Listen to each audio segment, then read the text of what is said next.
Hi అండి, నమస్తే. నేను మీ Lakshmi Kamakshi. Welcome to my channel BLK Telugu vlogs. ఈ వ్లాగ్ అయితే బుధవారం రోజు మార్నింగ్ అయితే లేచి ముందు బట్టలన్నీ చాలా ఉన్నాయి. అది చెప్పాను కదా నిన్న వ్లాగ్లో కూడా. ఈరోజు క్లీనింగ్ పెట్టుకోవాలి, మొత్తం నాకు ఈ డేట్ టైం తీరిపోతుంది కాబట్టి ఇంకా హౌస్ క్లీనింగు, బట్టలు అన్నీ ఉన్నాయి. ఈరోజు 3 times వాషింగ్ మిషన్కి బట్టలు వేశాను. అందుకని ముందు ఫస్ట్ లేయంగానే ఒక వాయి ముందు బట్టలు వేశాను, తర్వాత బెడ్షీట్లు, కాలిపట్లు అలాగే వేసాను అనమాట. అవన్నీ వేశాక ఇంకా ఇక్కడ మార్నింగ్ చెప్తుంటాను కదా నేను, నాకు ఇక్కడ పెద్ద పని ఉంటుంది రోజు బయట లోపల కడిగేది అని చెప్పేసి. రోజు నేను బకెట్తోనే పట్టుకొని కడిగేదాన్ని. ఈ పైప్ వచ్చేసి మిద్ది పైన మొన్న నేను సామాన్లు సర్దాను కదా, అప్పుడు మా హౌస్కి నీళ్లు పట్టడానికి తెచ్చిన పైప్ అనమాట. అది సర్దినప్పుడు కుక్క అంతా ముక్కలు ముక్కలు చేసి ఉండింది, ఒకటి పెద్దది అలాగే ఉండిపోయింది. ఇదైతే అక్కడక్కడ కొంచెం కొరికి ఆ రంధ్రాలు కూడా, వాటర్ కూడా చూడండి చిమ్ముతా ఉంది అక్కడ. అది ఒక్క దగ్గరే హోల్ పడింది, కానీ మిగతా అంత పైపు బాగున్నది. సరే ఒకవేళ ఎక్కువ హోల్ అయినప్పుడు అక్కడ వరకు కట్ చేద్దాంలే అని ఆ రోజు తీసి పెట్టాను నేను. సరే ఇంక రోజు బకెట్తో మోసుకొని బయట చెట్లకు నీళ్లు పోయాలంటే కూడా బాగా ఇబ్బంది అవుతున్నది. బకెట్తో మోసుకొని పోసేసరికి తిరగలేకపోతున్నాను. అందుకని ఈ పైప్ని ఈరోజు ట్యాప్కి కట్టేసి వేశాను అనమాట. ఇది కింద ఉంటే కూడా మా బుడ్డగాడు ఉంచడు, శుభ్రంగా కొరికి పెడతాడు, ముక్కలు ముక్కలుగా కొరికి పెడతాడు. శుభ్రంగా ఒక పని అయిపోయినాక మళ్ళీ దీన్ని చుట్టి దానికి అందకుండా దూరంగా పెట్టాలి రోజు ఆ పని. ఇంకా ఇది ఎందుకంటే ఎంత కడగాలి అనేది ఎందుకు చూపిస్తున్నానంటే, డైలీ నాకు ఇలాగ పని ఉంటుంది. మార్నింగ్ అంటే ఎక్కువసేపు పని ఉంటుందని చెప్తాను కదా. ఇక్కడ నేను నల్లకుక్కకి అన్నం అయి పెడుతుంటాను. ఆ చుట్టూ చూడండి వాటర్, వానకు వచ్చినప్పుడు వాటర్ అంతా అక్కడే ఉంటుంది. ఈ పందులు తిరుగుతూ ఉంటాయి కదా, ఈ పందులు కూడా ఆ మెట్ల మీద అంతా ఆడ బురద దొక్కొచ్చేది, ఇక్కడంతా తొక్కేస్తుంటాయి ఆ బయట ర్యాంప్ మీద వరకు. అందుకని రోజు ఎక్కువ బురద అంటుకొని ఉంటుంది కడిగితే కానీ అది పోదు. అప్పటికి మా ర్యాంప్ అంతా ఎర్రంగానే ఉంటుంది, ఎంత రుద్ది కడిగినా కూడా అట్లాగే ఉంటుంది అనమాట. ఇంకా సరే అక్కడ చెట్లకు కూడా అంత నీళ్లు పట్టేశాను, వాటర్ పట్టేశాను. 2 days నుంచి నేను పట్టకూడదని పట్టలేదు, ఏమన్నా పట్టేశాను అనమాట. ఇంకా లోపల కూడా ఇదంతా కడిగేసి మొత్తం ఇదే పని ఈరోజు అంతా క్లీనింగు, ఇంట్లో క్లీనింగు, ఈ బయట అంతా క్లీనింగ్ ఇవన్నీ అయిపోయినాక లోపల ఒకసారి తడిగుడ్డేసేది. నేను లోపల క్లీనింగ్ చేసింది అయితే వీడియో తీయలేదు, అది మామూలుగా ఎప్పుడు చూపెడతా ఉంటాను కదా. ఇది ఈ బయట సైడు ఎలాగుంటుంది డైలీ నా పని అనేసి ఇది నేను చూపెట్టాను అనమాట. మార్నింగ్ నా పనులు ఉదయం లేయంగానే పనులు ఇలాగుంటాయి అన్నమాట.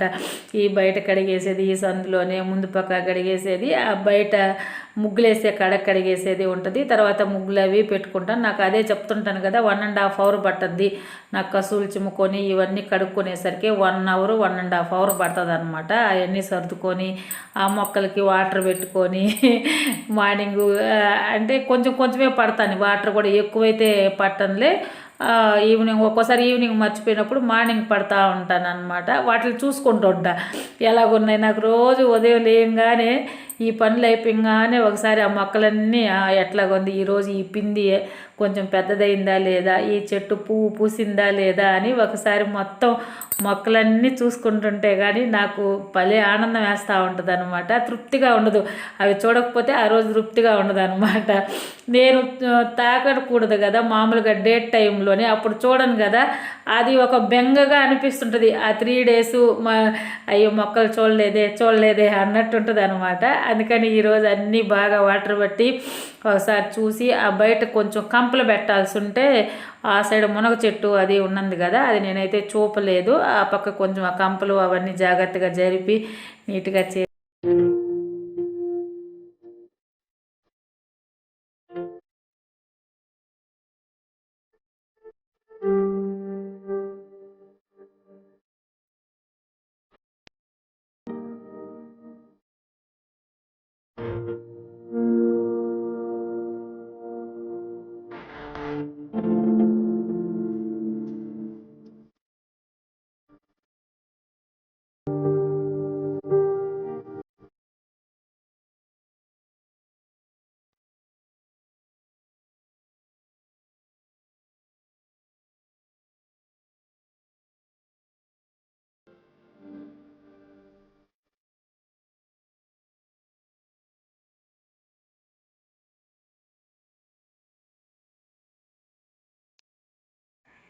ఇంకా సరేనని లోపలన్నీ కసువులు అవి చిమ్మేశాను. చిమ్మేశాక నేను ఇంకా టీ పెట్టుకుంటున్నాను. ఇప్పుడు 9:30 అట్లాగా అయ్యి ఉంటుంది టైము. ఇప్పుడు దాకా టీ కూడా తాగలేదు, కొంచెం హెడేక్గా అనిపించింది.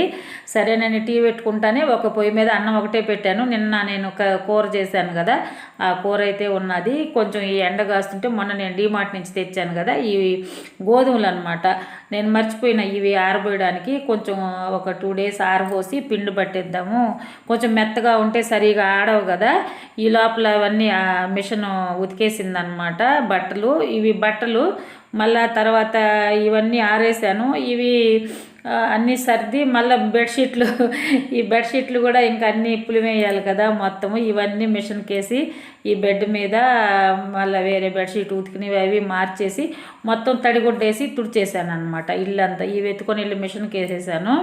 నెక్స్ట్ మళ్ళీ ఇవన్నీ తడిగుడ్డ అంటే కర్రతోటే మొత్తం అన్నీ తుడిచాను. నేను చాలాసార్లు మీకు వీడియోలో కూడా చూపెట్టాను కదా, నేను ఇల్లు తుడిచేటప్పుడు ఎప్పుడు నీళ్ళల్లో ఉప్పు అవి వేసుకొని తుడుస్తాను అని చెప్పేసి ఇవి మొత్తం క్లీన్ చేశాను. నేను ఈ పక్క చూసారా వాటర్ బాటిల్ ఉండేది, ఇది మిషన్ అనమాట, టైలరింగ్ మిషన్ తెచ్చి మళ్ళీ ఈ రూమ్లో పెట్టుకున్నాను. నేను అదే చెప్పాను కదా మీకు టైలరింగ్ గురించి చెప్పాలని. ఈరోజు వీడియోలో నేను టైలరింగు అసలు ఎందుకు నేర్చుకున్నాను, ఎందుకు నేర్చుకోవాల్సి వచ్చింది, ఎవరైనా నేర్చుకుంటే కూడా ఎందుకు మంచిది అనేదానికి కొన్ని డీటెయిల్స్ నాకు జరిగిన సంఘటనలు కొన్ని బ్రీఫ్గా చెప్పాను. నేను ఎందుకు నేర్చుకోవాల్సి వచ్చింది, ఎలాగ నేర్చుకోవాల్సి వచ్చింది అనేది అది వీడియోలో మళ్ళీ కంటిన్యూ అవుతుంది. ఇది అయిపోయాక నేనైతే ఇవన్నీ మొత్తం బట్టలన్నీ మిషన్కి వేసాను. ఇవన్నీ బెడ్షీట్లు మార్చి ఈ బెడ్షీట్లన్నీ మిషన్కి వేసి మళ్ళీ బెడ్షీట్లు అయిపోయినాక కాలిపట్లు ఉన్నాయి, కాలిపట్లు అన్నీ మిషన్కి వేసి ఇవన్నీ మధ్యాహ్నం అయిపోయింది. మధ్యాహ్నం 2 అలాగ అయిపోయింది అనమాట. అప్పుడే నేను ఈ నల్ల కుక్కకు కూడా అన్నం అది కలిపి పెట్టేశాను. అవి నాకైతే కూర ఉన్నది, బుడ్డగాడికి కూడా పెట్టాను, అదైతే తినలేదు. సరే మళ్ళీ అయినా తింటదిలే అనేసి అది మళ్ళీ ఈవినింగ్ అప్పుడు తినిందనమాట. ఇంకా లోపల వచ్చి కొంచెం సేపు ఈ వీడియో ఎడిటింగు అది కొంచెం ఉంటుంది నాకు, మధ్యాహ్నం టప్పుడు పని ఉంటుంది. ఈ మధ్య అయితే నాకు అసలు రెస్ట్ తీసుకోవడానికే అవ్వలేదన్నమాట. ఇంకా ఈవినింగ్ అదే నేను చెప్పాను కదా మీకు ఈ టైలరింగ్ గురించి ఇది చెప్పాలి అనేసి, ఇంకా ముందు ఇవన్నీ క్లీన్ చేసుకుందాము కిచెన్ అంతాను. ఈవినింగ్ క్లీన్ చేసుకోవాలని మధ్యాహ్నం గిన్నెలన్నీ ఉంటే తోమి పెడతా ఉన్నాను. ఇదైతే 4:35 అట్లాగా అయి ఉంటుంది అనమాట. ఆ టైంలోనే ఈ గిన్నెలు మధ్యాహ్నం అనమాట. నేను చెప్పాను కదా అన్నం ఒకటే వండాను, 2 పూటలకి కూర ఉన్నది. కాలీఫ్లవర్ కూర చేశాను కదా నిన్న, అదైతే ఉన్నది సరిపోయింది.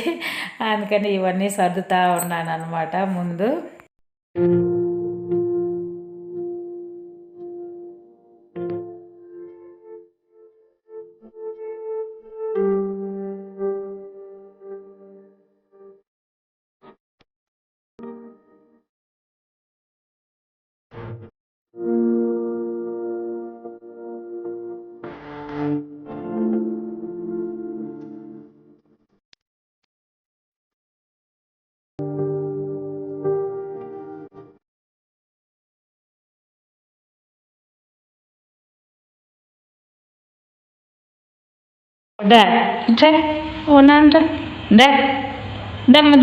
ఏం అలాగ చూస్తున్నావు? దా నాన్న దా, పిలిచినప్పుడు రా, నేను ఇరుక్కొని చూస్తున్నావు ఇట్ట. ఓ తల్లి దా దా దా, నువ్వు వస్తే అప్పిస్తారా, లేచిరా. వద్దా? ఏం పడుకున్నావు నాన్న నువ్వా? ఓ అమ్మా అలాగున్నావా? ఓ తల్లి ఓ తల్లి ఓ తల్లి ఓ నాన్న ఓ తల్లమ్మ నువ్వు, ఓ చిన్ని తొలమ్మ నువ్వు, ఏం అలాగున్నావు? కానీ బుడ్నానా ఎందుకు అలాగున్నావు? దైట్రా బుడియా, ఇది చూడు చూడు నా సాయి, వాళ్ళ కూర నీకు ఒక్కొక్కసారి పిలిస్తే పలకను కూడా పలకవా? ఎవరు చూడు, ఎవరు బయట వెళ్తుంటే చూసిరప్పు, బయట ఎవరు వచ్చారు, ఎవరు చూడుపో, అది వెళ్ళు, వెళ్ళకుండా గమ్ము బుడుకుంటూ చూడు. The good boy. ఇంకొచ్చేయి, వెళ్ళిపోయారులేరా, వెళ్ళిపోయారా, వచ్చి రా, వచ్చి ఇదో దా రమ్మా, వచ్చి లోపలికి తలిపేస్తారా, దోమలు వేడరా.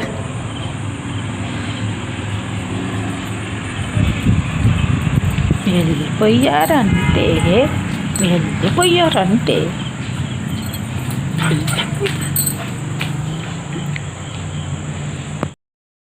ఇంకా ఇవన్నీ తోమి సర్దుకున్నాక ఈ టీ అవి పెట్టుకున్నాను. కాఫీ కలిపాను.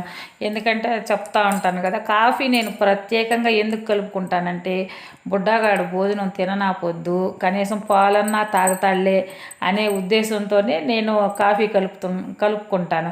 అందుకని నేను మామూలుగా కాఫీ పౌడర్ అట్లాంటివి తెచ్చుకోకుండా బ్రూ ప్యాకెట్ తెచ్చుకుంటాను. ఒక ప్యాకెట్ టూ టైమ్స్కి వస్తుంది, 2 కాఫీస్కి వస్తుంది నాకు.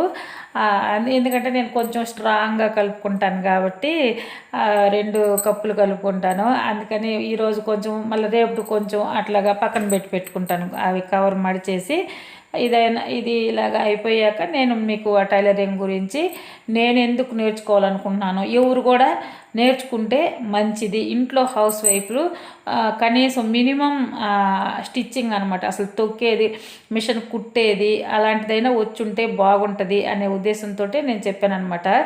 ఇదంతాను వీడియో చూడండి.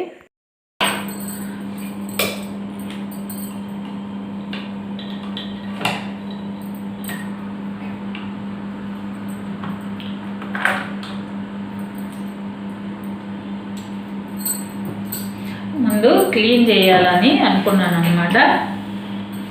అసలు ఫస్ట్ నేనైతే ఈ మామూలుగా నాకు టైలరింగ్ ఫస్ట్ రాదు. ఈ టైలరింగ్ నేను ఎందుకు నేర్చుకున్నానంటే దీని గురించి చెప్పాలి. ఎందుకు ఎవరైనా ప్రతి హౌస్ వైఫ్కి కూడా కొంచెం టైలరింగ్ కూడా వచ్చుంటే చాలా మంచిది అనేది నాకు అభిప్రాయం అనమాట. నాకు ఫస్ట్ అంత తెలిసేది కాదు. టైలరింగ్ అంటే ఎవరు ఎక్కువగా చదువుకోని వాళ్ళు అయితే చేసుకుంటారులే, అది నేర్చుకుంటారులే అన్నట్టు అనుకునేదాన్ని అనమాట. నేను ఒక జాబ్ చేస్తూ ఉన్నాను అనమాట. నా మ్యారేజ్ 25 ఇయర్స్ అయిపోయింది. జాబ్ చేస్తూ ఉంటే అప్పుడు నాకు ఒక అక్క కుట్టించేది ఎక్కువ జాకెట్లు. ఆ అక్క కుట్టిందంటే నాకు చాలా బాగా సెట్ అయిపోయేది. తర్వాత నాకు టైం ఉండేది కాదు నేర్చుకోవడానికి కూడా. ఇంకా వేరే వాళ్ళ దగ్గర ఇచ్చినా కూడా నాకు సెట్ అయ్యేది కాదు. మీకు కూడా అర్థమై ఉంటుంది, మనం ఒకరి దగ్గర అలవాటు అయ్యామంటే ఇంకొకరి దగ్గర కుట్టించుకోవాలంటే మనకి నప్పదు, వాళ్ళు కుట్టినా కూడా మనకు సెట్ కావు. అట్లాగా ఆ రోజు పరిస్థితుల్లోనే నేను కొంచెం ఫైనాన్షియల్గా కొంచెం డల్గా ఉన్నప్పుడు జాబ్ చేయాల్సి వచ్చింది. ఇప్పటికీ మాకు ఆ డల్ ఉన్నది. అట్లాగే జాబ్ చేస్తా అంతా ఒక 10-12 ఇయర్స్ జాబ్ చేశాక అప్పుడు ఇంకా బాగా ఇబ్బందులు అయిపోయి మేము విజయనగరం వెళ్ళామంటే ఉత్తరాంధ్ర సైడ్ అనమాట. విజయనగరం జిల్లాలో ఒక పల్లెటూరులో ఉండేవాళ్ళము. మా రిలేటివ్స్ అందరూ, మా ఆయన తరపు వాళ్ళందరూ అక్కడే ఉన్నారనమాట.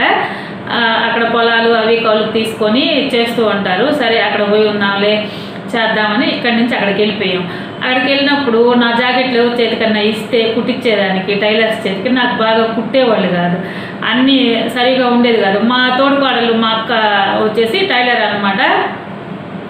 నాకు అప్పుడు ఎందుకో ఒకసారి నావి నేనే కుట్టేదానికి ట్రై చేసుకుంటే పోద్ది, మంచి మంచి జాకెట్లు కొని ఏరే వాళ్ళకి ఇచ్చి మళ్ళీ అవి చెడిపోయి ఎందుకు బాధపడాలా, ప్రతి రూపాయి మనం ఎంత జాగ్రత్తగా చూసుకుంటున్నాం కదా అనే ఉద్దేశంతో మా అక్కని అడిగాను అనమాట. నాకు ఒకరోజు చెప్పక్క నేను నేర్చుకుంటాను అనేసి. ఒక్కరోజు వెళ్ళాను. మీరు నమ్మరు, అసలు నేను 1 డేలోనే టైలరింగ్ నేర్చుకున్నాను. నేను నేర్చుకునేది గొప్ప కాదు, నాకు అర్థమయ్యేటట్టు మా అక్క చెప్పింది అనమాట. అది సింపుల్గా ఆమె చెప్పిన మెథడ్ అంటే నా వరకు నాకు బాగా అర్థమైంది. ఎందుకంటే నాకు కూడా కొంచెము చెప్పింది వెంటనే పట్టుకోగలను నేను ఈజీగా. ఆ రోజు కటింగ్ చేశాను, జాకెట్ కుట్టాను. నాకు కొంచెం చిన్న చిన్న ఆల్టరేషన్లో మార్పులున్నా బాగా కుదిరింది. అంటే ఎలాగ కుట్టాలి, జాకెట్ని ఎలాగ కట్ చేయాలి, ఎలాగ కుట్టాలి, ఓన్లీ జాకెట్ గురించే నేర్చుకున్నాను అనమాట. ఆ పక్క రోజే వెళ్ళేసి విజయనగరం వెళ్ళిపోయి మిషన్ తెచ్చేసుకున్నా. అప్పుడు ఆ మిషన్ 5500, చిన్న మిషను, ఇది పెద్ద మిషను, అది కూడా ఉన్నది. ఈసారి నేను చూపిస్తాను, అది క్లీన్ చేయాలా పక్కన ఉన్నది. అప్పుడు ఆ మిషన్ తెచ్చుకుని నేను కుట్టుకుంటూ నేనే ఏదైనా మార్పులు వస్తే దాన్ని మార్చుకుంటూ మళ్ళీ పాతగా నాకు ఒక అక్క కుట్టేదని చెప్పాను కదా, ఆ అక్క కుట్టిన జాకెట్లన్నీ ఊడదీసి అవి ఎట్లా కుట్టింది ఎట్లాగా అని చెప్పి పెట్టి ఆ టైప్లో కట్ కుట్టుకుంటూ బాగా నా వరకు అలవాటు అయిపోయింది. అప్పుడు నేను బయట వాళ్ళకి కూడా బాగా కుట్టించేదాన్ని. అసలు నమ్మరు, ఒక 3 ఇయర్స్ మేము ఒక ఫైనాన్షియల్ బాగా లో అయిపోయినప్పుడు టైలరింగే మా ఫ్యామిలీని నడిపింది. అందుకే నేనైతే ఒక మిడిల్ క్లాస్ వాళ్ళు కానీ బిలో మిడిల్ క్లాసు హౌస్ వైఫ్లు మనలాంటి వాళ్ళు కానీ ఎవరైనా టైలరింగ్ నేర్చుకున్నాము అని అంటే పస్తులు లేకుండా ఫ్యామిలీలో ఒకవేళ హస్బెండ్ లో పరిస్థితి అయిపోయినా, బిజినెస్ లాస్ అయినా, ఒకవేళ ఫైనాన్షియల్గా దెబ్బతిన్నా ముందు ఫుడ్డుకి చావకుండా ఇది మనల్ని పిల్లలు ఉంటే పిల్లల్ని మనకి ఫుడ్ ఒకటి పెట్టద్ది అని అయితే నేను గట్టిగా నమ్ముతాను. అందుకని నేను ఖచ్చితంగా చాలా వరకు పిల్లలు చదువుకుంటా ఉన్నా కూడా ఆడపిల్లకాయలకి ఉంటే ముందు టైలరింగ్ నేర్పిండి, కొంచెమన్నా వస్తుంది వాళ్ళకి, వాళ్ళైనా కుట్టుకుంటారు. అందులో ఇప్పుడైతే అసలు బయట ఇవ్వాలంటే ప్రతి ఒక్కటి ఎంత కాస్ట్. ఒక జాకెట్ కుడితే మామూలు జాకెట్ కుడితే 100 రూపాయలు, లైనింగ్ వేస్తే 200, ఏదైనా డిజైన్ పెట్టామంటే 400, 500 అలాగున్నది. అది కనీసం మన ఇంట్లోదన్నా బయటకు వెళ్ళకుండా మన ఇంటి వరకన్నా మనం కుట్టుకోగలుగుతాం కదా. ప్లస్ అది ఏదైనా మనకి ఇంట్లో రిపేర్లు ఉంటాయి, జాకెట్లు కానీ మగవాళ్ళ లుంగీలు కానీ ఏదైనా కొంచెం కుట్లు ఊడిపోయినాయి కానీ టైలర్ కాడికి ఎత్తుకోపోయాము అని అంటే వాళ్ళు కుట్టరు. నేనే ఉన్నాను, ఎవరైనా అట్లాంటి ఆల్టరేషన్ చేసి ఇవ్వమంటే నాకు టైం ఉండదు, నేను చేసి ఇవ్వలేను. అట్లాగే నేను కూడా చాలా బాధపడ్డాను అనమాట. అందుకని ఏమైనా సరే నాకు అనిపించింది ఏంటంటే ప్రతి ఒక్కరు ఒక చిన్న మెషిన్ అయినా పెట్టుకొని ఇంట్లో కనీసం కుట్టేది నేర్చుకుంటే ఇంట్లో వరకు అయినా కుట్టుకునేది, ముందు జాయింట్లు వేసుకునేది, ఫాల్సులు కుట్టుకునేది అట్లాంటివి వేసుకున్నా చాలా డబ్బులు అయితే మనం మిగిలించుకోవచ్చు. ఆ డబ్బులు పక్కన వేసుకున్నా మనకి ఏదో ఒక దానికైనా వస్తూ ఉంటాయి. నెక్స్ట్ మన ఇంట్లో జాకెట్ల వరకు నా జాకెట్ నేను కుట్టాను అనుకోండి, ఒక పండుగ వస్తే ఒక 4 చీరలు తీసుకున్నాం అనుకోండి, 4 చీరలకి అంచులు ఫాల్సులు కుట్టి 4 జాకెట్లు కుట్టి అలా అంటే ఒక్కదానికి 500, 300, 400 లేకున్నా ఒక 1500, 1000 రూపాయలు మిగిలిపోయినట్టే కదా. ఆ 1000 రూపాయలు ఉంటే మామూలుగా చీరలు కొనుక్కుంటాము, లేదంటే ఒక కరెంట్ బిల్లు కట్టుకుంటాము, ఇంకేదైనా ఒక గ్యాస్కి వస్తుంది, ఒక బియ్యం కట్టుకు వస్తుంది. అట్లాగా అనిపించింది. కాకపోతే చిన్న మిషన్ కొనుక్కుంటే 5500 అనమాట. అట్లాగా అయితే నేనైతే అట్లా చెప్తాను. అది నేను ఫేస్ చేసిన ప్రాబ్లం వల్ల నేర్చుకున్నా. తర్వాత యూట్యూబ్ వచ్చింది 2014, 15 ఆ మధ్యలోనే. నాకు అసలు పెద్ద ఫోన్ కూడా లేదు, వేరేది second hand phone, Intel phone ఉంటే దాంట్లో యూట్యూబ్లో అప్పుడు బాగా అమౌంట్ అయిపోయింది, నెట్కి బాగా డబ్బులు అయిపోయేది. డౌన్లోడ్ చేసుకొని కొన్ని యూట్యూబ్లో కొంతమంది అయితే నాకు ఎవరియో కూడా నాకు గుర్తులేదు ఇప్పుడు, ఆ వీడియోలు డౌన్లోడ్ చేసుకొని వాళ్ళు చెప్పే మెథడ్ కూడా మైండ్లోకి ఎక్కించుకొని ఆ ప్రకారం కూడా నేనైతే అన్నీ కుట్టాను. అప్పుడు నాకు బాగా వచ్చింది. ఇంకా ఫస్ట్ ఇలాగ నేర్చుకొని నేను కుడుతున్నా, కొంచెం నా వరకే నేనే కుట్టగలిగేదని. బయట వాళ్ళు ఎవరైనా కుట్టాలంటే భయం వేసేది. ఈ యూట్యూబ్లో వచ్చిన వీడియోలు చూసి నేను నేర్చుకున్న దాని తర్వాత బయట వాళ్ళు చాలా ఈజీగా కుట్టగలిగాను. మళ్ళా తర్వాత కూడా నేను విజయనగరంలో నుంచి నెల్లూరుకి వచ్చాము, 2018లో వచ్చాము. ఇక్కడికి వచ్చాక ఇక్కడ కూడా ముందు సేమ్ అదే పరిస్థితుల్లో మళ్ళీ ఇక్కడికి వచ్చాము అనమాట. ఖచ్చితంగా టైలరింగ్ చేయాల్సి వచ్చింది. దాని తోడు ఏమంటే స్వర్ణ భారత్ ట్రస్ట్ అని ఉంది మాకు దగ్గరలోనే, వెంకయ్య నాయుడు పేరు ఉంటారు కదా, ఉపరాష్ట్రపతి ఉన్నారు, రిటైర్ అయిపోయారు. ఆ వెంకయ్య నాయుడు వాళ్ళది స్వర్ణ భారత్ ట్రస్ట్ ఉంది మాకు దగ్గరలోనే. నేను అక్కడికి వెళ్ళానంటే ఆల్రెడీ నాకు టైలరింగ్ వచ్చు. అక్కడ ఇంకా ఎట్లాగా చెప్తారు, ఏంది సర్టిఫికేట్ ఒకటి కావాలి, మనం ఏదన్నా స్టార్ట్ చేసుకోవాలన్నా టైలరింగ్ గురించి బ్యాంక్ లోన్ పెట్టుకోవాలన్నా లోన్ వస్తుంది సర్టిఫికేట్ ఉంటే అని చెప్పి అక్కడికి వెళ్ళాను. అక్కడ నేర్చుకున్నాను. అక్కడ నేర్చుకున్నాక వాళ్ళైతే నాకు సర్టిఫికేట్ ఇచ్చారు. ఆ విధంగా నాకు కొంచెం పర్వాలేదన్నమాట, సర్టిఫైడ్గా నేను టైలర్ని. నాకు తెలిసింది నేను ఏ విధంగా నేర్చుకుంటా వచ్చాను, ఆ మెథడ్స్ ఒక్కోటి రేపటి నుంచి నేను మన టైలరింగ్ నా వ్లాగ్స్లో ఒక చిన్న వీడియో అవి కూడా పెడతాను అనమాట. ఇంకా మీరు ఎవరన్నా నన్ను కామెంట్స్ అడిగేదాన్ని బట్టి నేను ఇంకా ఏమన్నా పెట్టడానికి ట్రై చేస్తాను. ప్రస్తుతానికైతే ఇది ముందు రేపు క్లీనింగ్ చేసుకొని మొత్తం ఆయిల్ వేసి, మోటార్ ఉండింది, మోటార్ చెడిపోయింది, దీనికి అది రిపేర్ చేయించుకోరావాలి. నాకు కరోనా వచ్చినప్పటి నుంచి అసలు మిషనే ఎక్కలేదు, నీరసంగా ఉంటుంది అసలు. అందులో నాకు ఈ వీడియోలు ఎడిటింగ్ చేసుకోవడం, ఇంట్లో పని చేసుకోవడం, మిషన్ మీదకి వెళ్ళాలంటే కూడా తిరగడం లేదు. ఇప్పుడైతే ఇంకా ఖచ్చితంగా మన వీడియోలో కూడా రోజు అదే వీడియోలు బోర్ కొడతా ఉంటుంది, కొంచెం డిఫరెంట్గా ఇవి కూడా పెడదాము అనేసి అయితే నేను స్టార్ట్ చేయాలనుకున్నాను. మీరు నన్ను ఇది కూడా ఎంకరేజ్ చేస్తారని నేను నిజంగా ఆశిస్తున్నాను. ఇంకా మీరు ఏమన్నా అడగాలనుకున్నా కూడా నాకు కామెంట్స్లో అడగండి, నేను ఆ విధంగా మీకు పెట్టడానికి ట్రై చేస్తాను అనమాట వీడియోలో. ఇంకా నాకు వచ్చిన స్కిల్స్ ఏమన్నా ఉండేవి అవి కూడా నేను వీడియోలో చూపిస్తాను, ఒక్కోటి. అంటే నాకు వర్క్లు అవి కూడా వచ్చు, అట్లాంటివి కూడా నేను చెప్తాను. ఈరోజు ఇలాగ నా గురించి చెప్పాను. రేపు ఒకసారి మొత్తం మిషను చాలా రోజులు పక్కన పెట్టేశాను కదా, పక్కన పెట్టేసినప్పుడు మనం వాడుకోవాలంటే దాన్ని ఒకసారి అంతా ఆయిల్ వేసుకొని క్లీనింగ్ చేసేది అది ఎట్లాగా అనేది నేను ఒకసారి చెప్తాను, రేపు చూపిస్తాను. తర్వాత రోజు నుంచి ప్రతి ఒక్కటి ఒక్కొక్క ఐటము ఎలాగ కుట్టాలని ప్రతి వీడియోలో ఒక చిన్న పాయింట్ అయినా చెప్తూ ఉంటానన్నమాట. ఇదేనండి ఈరోజు వీడియో. నా వీడియో కానీ మీకు నచ్చినట్టయితే తప్పకుండా లైక్ చేయండి, షేర్ చేయండి, సబ్స్క్రైబ్ చేయండి.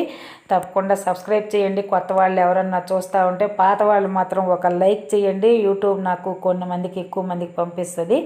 ఓకే అండి, థ్యాంక్ యూ, బాయ్.